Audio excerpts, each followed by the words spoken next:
Hello and welcome to your weekly roundup of all the latest news and ramble about the world of electric cars from the gang at electrifying.com.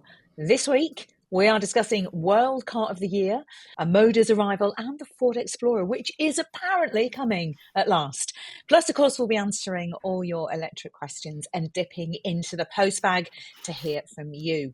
Welcome to the Kilowatt Half Hour. I am Ginny and I'm in New York, very excitingly. I'm Tom. I'm not in New York. And I'm Mike, and I'm in the middle of a storm that's threatened to blow a huge tree down outside my house. So there we go. We've got all three scenarios covered, haven't we? We have. It's not great in New York, actually, either. It is grey and it is raining. And there's loads of police around because just around the corner from me later today, Biden and Clinton and Obama are all arriving for some kind of fundraiser. So it's all a bit crazy. Lots of roads closed, lots of police sirens. Wow. And it's all happening. But I've been here for World Car of the Year announcements, which happened yesterday. And we have a winner. Yes. What did you guys make of the winner? The Kia EV9 is officially the best car in the world for 2024. What did you two make of that announcement? Yeah, I think I agree with that. And I'm sure you do, Ginny. I mean, it's a great car, isn't it?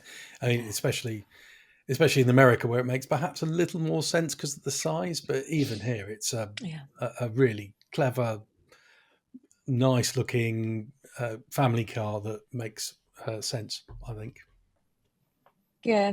What do you think, Mike? You haven't had a chance to drive it yet, have you, Mike?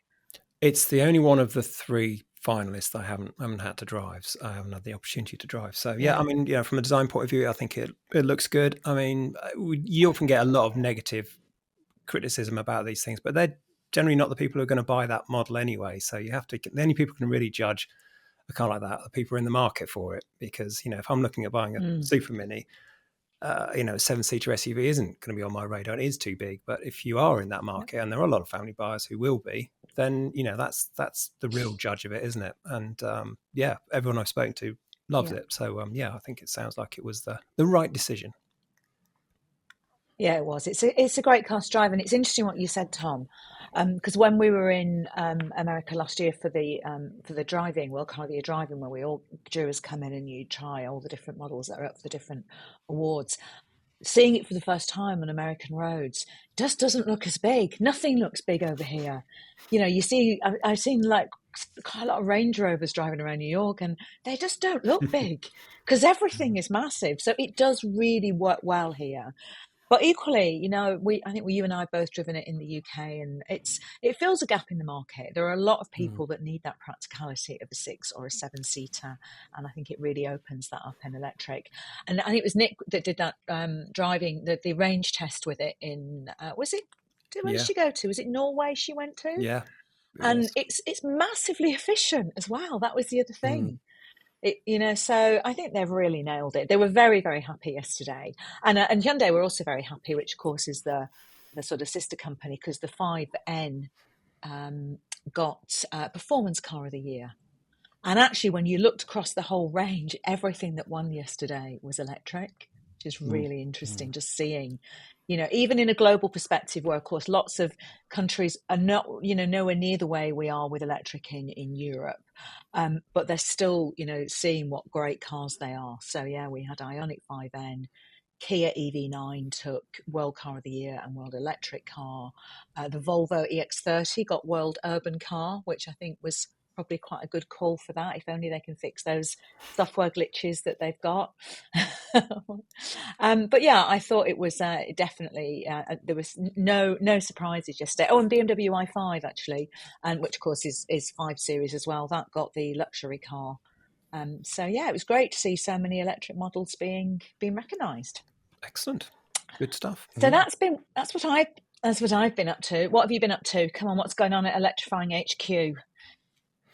Well, I've been driving very long distances in your i5, Jenny, which I'd never seen before, and you failed to mention was the M60 version. I thought that perhaps you'd go for the sensible, long-range, low-power version, which is perfect. No, you went for the 600 horsepower one. Yeah, it's insane. It's just so fast. I thought this car's very fast, and then I found the paddle behind the steering wheel, which gives you extra fastness.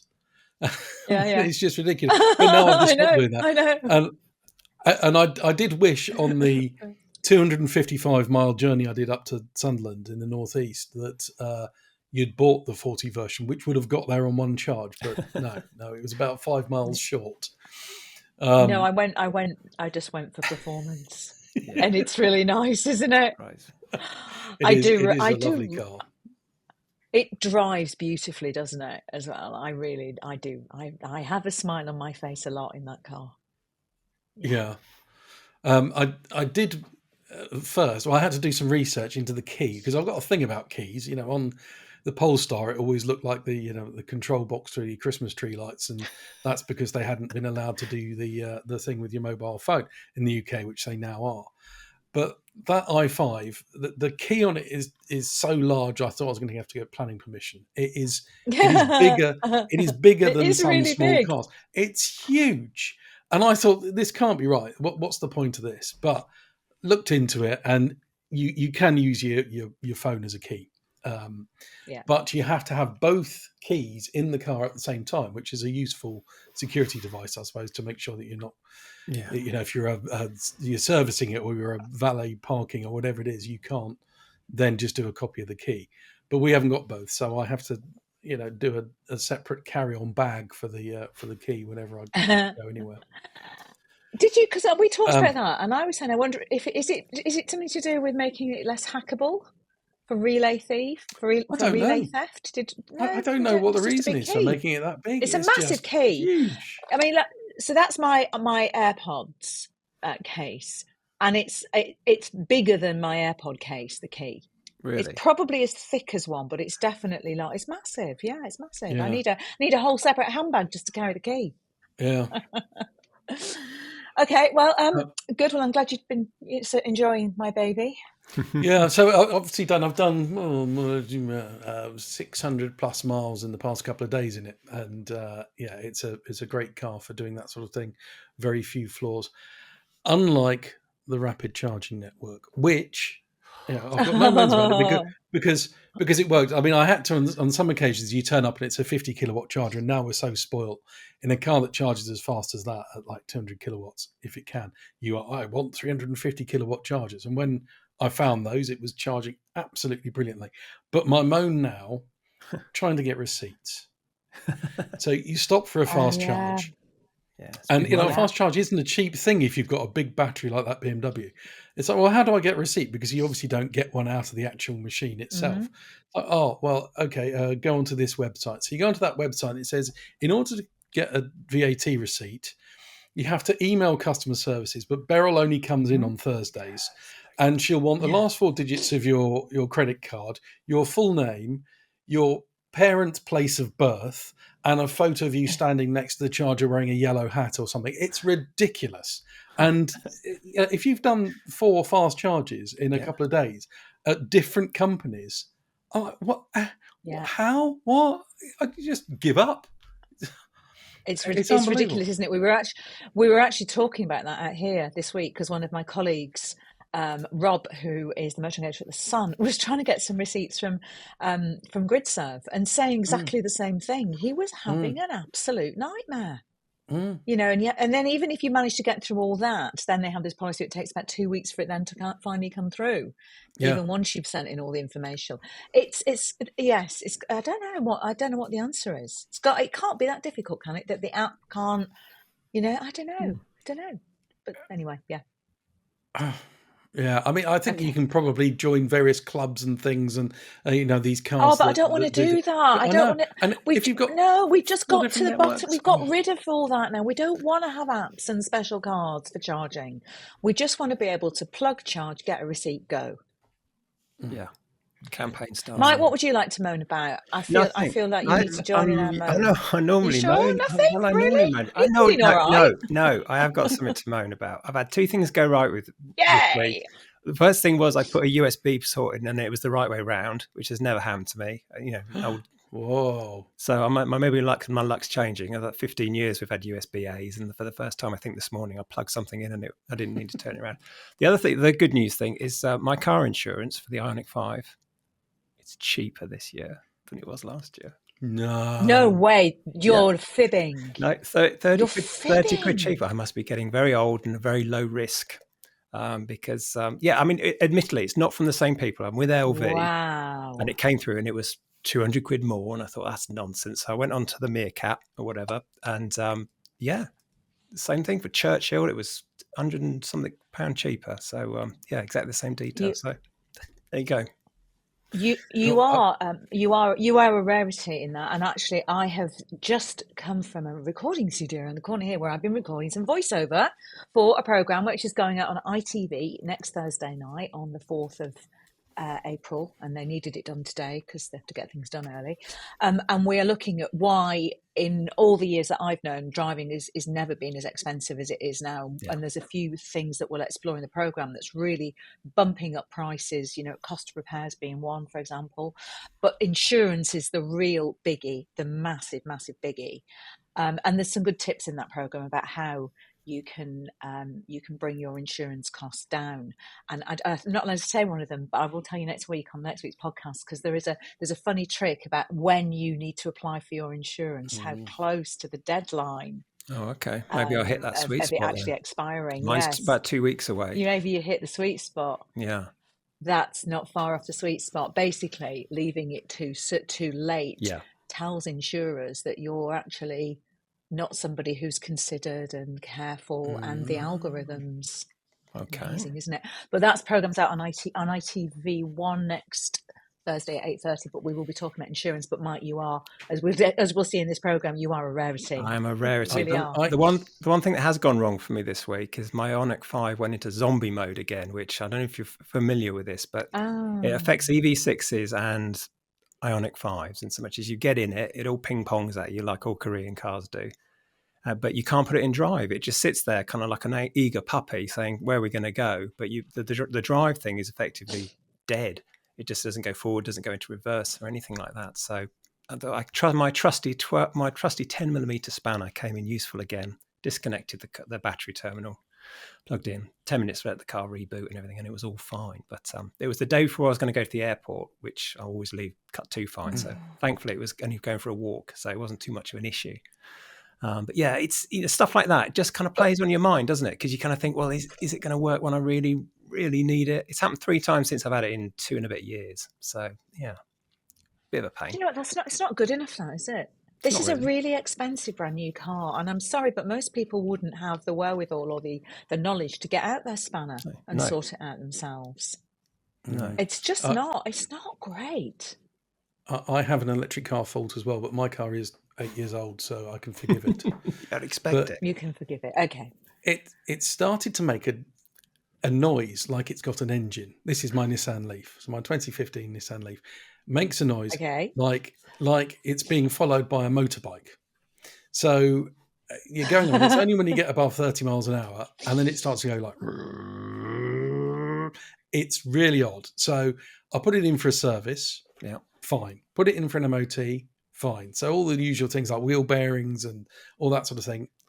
It seems to be coming from the rear left side. So I'm going to have a look underneath it and see if there's something rubbing against something somewhere. But it's quite loud. And I've no idea what it is.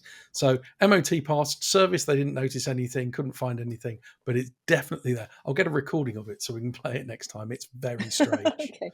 We should ask listeners to have a guess at what that might be. There might be some Leaf experts, Tom, who are going to say, oh, I know exactly what that is. It's this, that, and another widget. So, yeah. And if they're right, I don't know. They can't win anything. Maybe it just morphs backwards over time into a nice car. Yeah, maybe. I don't know. The older it gets, it's like a kind of backup default or something. Anyway, right. So, what else has been going on? What have I missed in the news? Anything been happening that I might have missed while I've been out here? Today Tesla said they've clocked 200,000 sales in the UK in the 10 years. So 1 in 5 electric cars in the UK is a Tesla. Wow. Which is a hell of a figure, that, isn't it? Yeah, and you think about all those early cars that were Nissan Leafs and things, so that is quite an achievement, I reckon. And we've got a new car brand on the scene, Amoda. Yeah, I'm sure Amoda. I think I got a call about a year ago, I suppose, from a guy from China who said they were bringing a new brand to the UK and wanted some advice. And so I helped them along. But you never really think it's going to happen. But then suddenly, boof, there it is. Yeah. And one of our correspondents, Thomas Geiger, he drove the car in China and came away slightly underwhelmed, I think, is possibly the way to say it. But Amoda have said, right, well, we've got an engineer, an ex-Jaguar Land Rover engineer who's going to re-engineer the car for Europe. And you think, oh, perhaps it'll be a bit better. And it's 30 grand, which is good, but doesn't come across as wow. I don't know how you feel, but I mean, car prices are coming down. They are. I haven't seen it yet. I mean, I think for people that, all these new brands arriving, Amoda is a new brand for us, but it's an absolutely massive brand in China, isn't it? So they are owned by Chery, which is a state-owned brand, which I happen to know is the third largest car maker in China. And like you say, they got in touch with us about 18 months ago to start chatting, and they've got massive plans for here. They were saying, we had a meeting with them, they're planning to sell 15,000 cars and open 50 showrooms in the next 12 months alone, which if they do will mean that they will sell more cars in the UK than Jeep and Jaguar. Yeah. So they're going to have to do a hell of a re-engineering job, I think, on that car in order to make it appealing. But I haven't seen it, haven't sat in it, haven't driven it. I'll be really intrigued to see what it's like. I think even at sub 30,000, as you say, prices are starting to come down. It's going to have quite a compelling package. So, but really interesting. And I think one of just a whole host of brands that are going to head our way. There's other cars that we know are coming down the line. And I don't know, what would you? We did some research on the website, didn't we? With people, we were saying, would you buy a car from a brand that you'd kind of never heard of before? And actually, a surprising number of people said they would if the price was right and if it had been well reviewed. Love to know what you think. Let us know. You can either email us info@electrifying.com or let us know in the comments below. Would you buy a car from one of these new brands, or would you have concerns, any worries? Does it matter to you that it's not built in Europe, that it's built, in China? Let us know what your thoughts are. It's really fascinating. I think the way the whole world order of the car industry is changing. Really interesting. Mike, what's caught your eye? Well, what's caught my eye? Remember the Ford Explorer, that car that Tom, you went to see? What, in 2022? Did you go and have a look around that? Finally, I think it was just after I left primary school. I did that. Yeah, cast your memory back. Yeah. Tom, I was definitely a lot younger when I saw that car for the first time. Yeah, Tom had a full head of hair when you went to go and look at that, so that shows how long ago it was. But it's finally coming. It's going to be. It's on sale now. We can order one now. Prices start from £45,000, 45,875. There is going to be a cheaper one that's going to come later on, which is going to be just under 40 grand.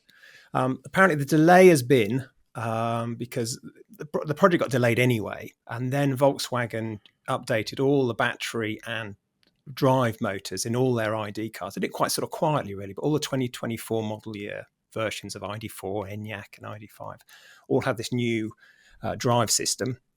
And a different battery as well, different certified battery. So I think for Ford, obviously, kind of got to the point where they thought, we're going to launch this, and then within a month or 2 months, we're going to have to change everything. So they decided to delay and use all the newer Volkswagen stuff. So if you're not familiar with the Explorer, it is basically a top hat car. They bought the rights to use Volkswagen's MEB platform, their electric platform, instead of developing their own, which would have taken a lot longer. So the Explorer is going to be on it, and there's going to be a second car, which we're not entirely sure what that's going to look like yet.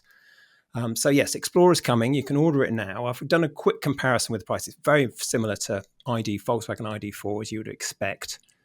Very similar specs as well. But the long range one has a really good range. Has 374 miles of WLTP range, which is good. I mean, it obviously won't do that, but it's that's similar. We'll do that, but that's not too bad. But all the other kind of specs mirror the Volkswagen Group one. So finally, but I looked on the site just a few minutes ago before we jumped on this podcast, and they're quoting 24 weeks delivery. So you're still not going to get it, for another 6 months or so. But at least it's here anyway. So there's that. And we still, but we still haven't driven it. We still haven't driven it though. Nobody's driven it. Someone's driven around the world as part of the launch plan for it, but that doesn't really mean anything because you can keep anything going if you've got a team of engineers, doesn't it? So it'll be interesting to see what that car's like.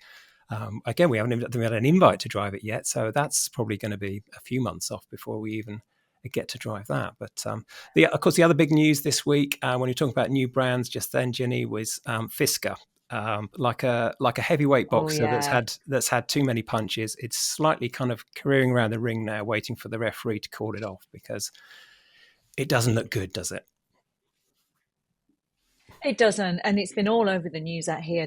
It's an absolute fire sale that's happening here, and wherever around the world with Fisker. Price drops here though are massive. So I was just looking. Let me just read some of these for you. So the base model, the Sport in the US, has dropped 36% to just over $27,000. The Ultra dropped 34% to $37,000. The Extreme, so that's the sort of top of the range car, that gets a 39% discount.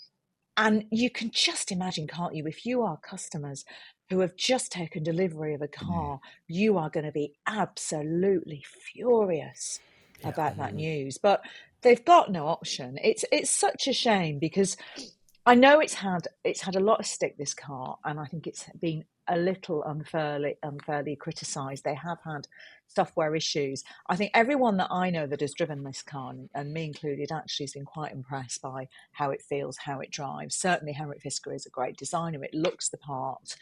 I think some of the interior a little bit cheap when I got in it, but certainly at those kind of prices, it's a good buy. But then it begs the question, doesn't it? Would you buy a car at that price, £25,000 for a Fisker Ocean, a great looking car, if you knew the company might not last? And just going back to this whole thing about all these new brands that are coming to market, are we likely to have some kind of orphaned EV models down the line as new brands like Fisker, different brands come and try, but they perhaps don't last the distance? And then what happens to those orphaned EV cars that are so reliant on software updates? What happens if a new charging protocol comes in and you can't get an over-the-air update on it? It's really interesting, isn't it? It's something we've never had to think about before in the industry. I think that if you look back to when MG Rover went under and Saab went under and everybody panicked and the cars were very cheap for a while, but in the end you could still get the parts and it was all generally fine. But I did see a picture of a scrapyard, because I look at pictures of scrapyards because I'm sad like that, and there was a sort of Chinese import van, like the Bedford Rascal sized vans, and there was a brand of those that somebody imported for a few months and then they couldn't be bothered anymore because the exchange rate changed, I think. And there was a 4-year-old van that was in the scrapyard because it'd gone in for its first MOT. It had failed on something minor, like the brakes or something, but you couldn't get the parts. They just didn't exist. So it was in the scrapyard. It was just being used for parts for other ones, and then eventually it will get cubed at 4 years old because you can't get a brake part. So this is is there going to be some kind of, I don't know, software, like team of open sourced software that's going to be able, that people, will enthusiasts come together to get updates for them? I can't figure out how it's going to work. What happens? Because this isn't necessarily about parts, is it, with EVs? Because that's not really what the issue is going to be. The issue is going to be keeping that software up to date. So if Fisker does file for bankruptcy, as it's really sadly is looking increasingly likely, what happens with all those cars that are on the road? It's fascinating, isn't it? Where there's a hole in the market, somebody will fill it, won't they? So there'll be somebody who can fix these things, I'm sure. Well, I am conscious that we have 5.5 minutes left on the Kilowatt half hour. I am also in a hotel room that I'm about to be thrown out of any second. So unless I want to take my laptop out on the street and finish the podcast out there with the sound of New York sirens blasting away, we should probably move to the Postbag. Shall we? Mike, what was in our delightful Postbag? Well, let's do it. Another bumper Postbag. So thank you all so much for replying. If you're listening to this on a podcast app and you wonder what we're talking about, we do have comments underneath. This podcast is also on YouTube. and we have comments underneath it. So if you care to make any comments, please do it on the YouTube or email us at info@electrifying.com. Email. Yes, and Absolutely. we have one reader question today, which I'm hoping that the team can help me out with. Helen Matheson came over on email. I want to go electric this year, in brackets used, and I need your advice. I don't have a very big budget, around £15,000, but I want something that's going to be easy to live with. This is the key. I'm not particularly tech savvy, so I want something that doesn't require a degree in computers to use.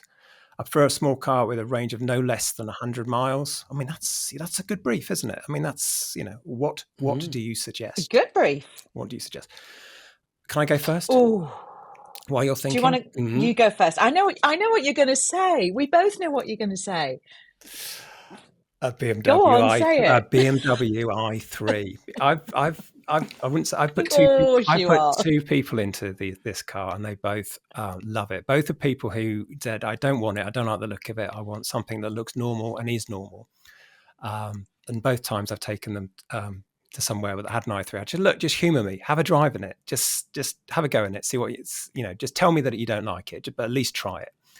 And both times they drove it, and both times a week later they said, I went back and I bought that i3. So my recommendation, I mean, there's a lot of choice. You can be quite picky. It's a lovely car. I wouldn't necessarily go with the one. Mine's got a range extender, so I would say I'd avoid the range extender unless you absolutely need it, because it's just an added complication. It adds to the servicing cost, and God knows it adds to the bloody cost of taxing it, as I've found out, £300 or £400 a year.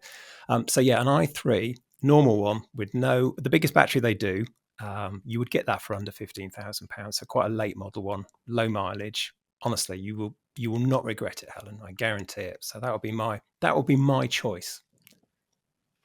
I know what you're going to say, Ginny. Ginny, Ginny, you're going to suggest that they work harder and buy an Enyaq, aren't you? It's the answer to my life, the Enyaq. Yeah, I've got a picture of the Enyaq on my bedroom wall. I kind of, I know. I love that car. I love it so much. I know what you're going to say, Tom. What am I going to say? You're going to say a Nissan Leaf. Well, I'm going to say a Nissan Leaf second. That's my second choice. Okay. My first choice on that brief is a Volkswagen e-up or a Seat Mii electric. That's a good or the call. Skoda, because they're so beautifully uncomplicated. It's got a proper handbrake, a lever for the handbrake. It's got a key that you put into a slot, and it hasn't got a screen other than your basic one. Yeah. I love that car. Okay. I think it's brilliant. So I think that would, and you get probably a brand new one from stock somewhere if someone's got one at the back of their dealership for that. But also, because I've been doing some research into used Leafs and things, I've been looking for cheaper and cheaper Leafs, and I found some strange seam of undiscovered Leafs. So, a couple of years ago, you couldn't get electric cars for love nor money. There were Volkswagen ID3s advertised for 50 grand because there was no stock around. Yeah. And for some reason, somebody somewhere has registered a load of Leafs, so at the end of 2022, and then left them somewhere. Because on all the advertising things and on our site and the advertising, there are a load of Leafs that are registered either at the end of December 22 or early 2023, and they're now being sold, and they've got like 13 miles on the clock. And I don't know what they've been doing in the meantime, but they are cheap. There's one now, an N connector, so a nice spec that it's got all the buttons on it. Yeah. £15,500, 13 miles on the clock. That's good. But 2 years old. That's a pretty good buy. Okay, that's good. See, I knew you're both very predictable, and you won't guess what I'm going to say. Mini. And it's not save harder. No, it's not a Mini. I'm going to say a Peugeot E208. Yeah. Because I was looking on the used car section over at electrifying.com, and I spotted one, £15,000. It's got well over 200 miles. Well, it's got 200 miles of range on a good day. In winter, realistically, you're going to get about 150 out of that car. I ran one for quite a while. It's got 100 kilowatt maximum charge rate, so charges decently. 4-door, spacious, decent sized boot, is a really very, very nice car to drive. I had one of those I ran it as my own car for about 2 years, and I loved driving that car. It was brilliant. Really nice around town. So I would throw my E208 into the mix there, I'm afraid. Okay. And as much as I love the i3, and I'm fairly fond of the Leaf, I think that's actually a sort of more enjoyable car to drive. So that's the one I will recommend. Excellent. Good choice. I think that's I'm very conscious that we are already at the kilowatt half hour. So, Mike, I literally am probably about to be hauled out of this room any second. So let's whiz through a few of our comments, shall we? Okay, very few. You obviously had some lively discussions last week on the perfect dog car. I remember somebody asked about which dog their car they should buy for their dog. Mark Allen says the Citroen Berlingo, Peugeot Rifter, Vauxhall Combo are, in my opinion, the best value large dog cars you could buy. And he's from the owner of 2 Greyhounds. Michael Lord says, please do a refresher of a dog-friendly car. So looks like we've got some more work to do because a couple of people asked for that. So would you do that? Adam S. says, get an Astra Estate or a 308 station wagon for the big dog. They are lower than your normal SUV and crossover, so easier for getting a big dog in as they get older, which is a concern. I mean, my Jack Russell I could just carry under my arm. But I know we've got neighbours who've got an Labrador in it, and they have to load him up with a ramp, so it's quite sad. Finglebat says, I might go and get a dog as an excuse to buy an Enyaq. So Finglebat sounds like your kind of person, really. So you can buy one without the dog. Finglebat's a regular. He's a friend of the show. There is a friend of the show. There is always a reason to buy an Enyaq. You can always find one. Exactly.